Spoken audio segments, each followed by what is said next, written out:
What's up YouTube, welcome to TANSAFTECH YouTube channel, and today's video will be regarding the Samsung Galaxy S11. Samsung released its first smartphone with a punch hole display in December, but the design ultimately didn't go mainstream until February when the Galaxy S10 series arrived. Next year, the South Korean company is largely expected to use a refined version of layout of Galaxy S11, and more new patents seem to hint onwards in the store. Samsung was recently granted a patent by Korean Intellectual Property Office relating to an updated punch hole design that's largely enough to incorporate 3 front-facing sensors. This year, Galaxy S10 Plus and S10 5G already featured dual camera selfie setup, but it would make a sense for Samsung to increase the number of sensors on the next year premium devices in an attempt to stay ahead of the competition. The current generation phone incorporate a regular selfie camera alongside a dedicated depth sensor for improved portrait shots. Assuming Samsung choice to retain both, potential addition of Galaxy S11 series could include an ultra-wide-angle selfie camera similar to the one found on Pixel 3 or dedicated gesture sensor like the one featured on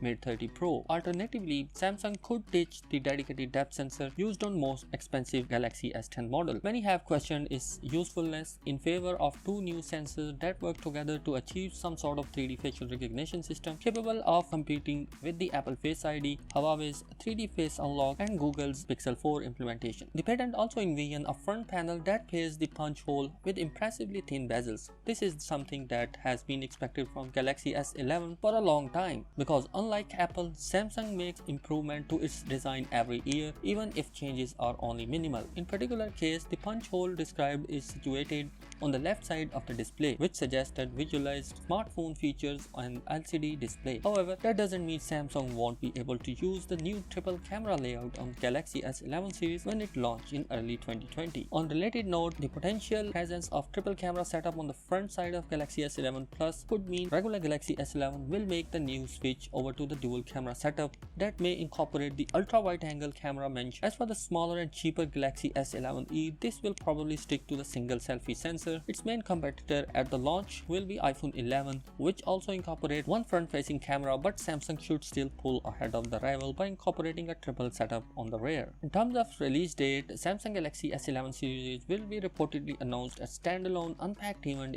on Tuesday, February 18th, ahead of MWC 2020. The next generation lineup is expected to consist of 5G ready Galaxy S11, S11 Plus, and S11e, in addition to 4G LTE model and potentially a Galaxy Note 10 like smartphone. Rumors suggest Samsung is hoping to capitalize on S Pen popularity by introducing a cheaper Galaxy Note 10 model that will either be positioned as a budget flagship or upper mid-range device. Details are not yet come at that moment, but it is expected to launch in Europe in black and red color. Hope you enjoyed this video. If you like this video, give a thumbs up, and I will meet you in the next one. Peace out.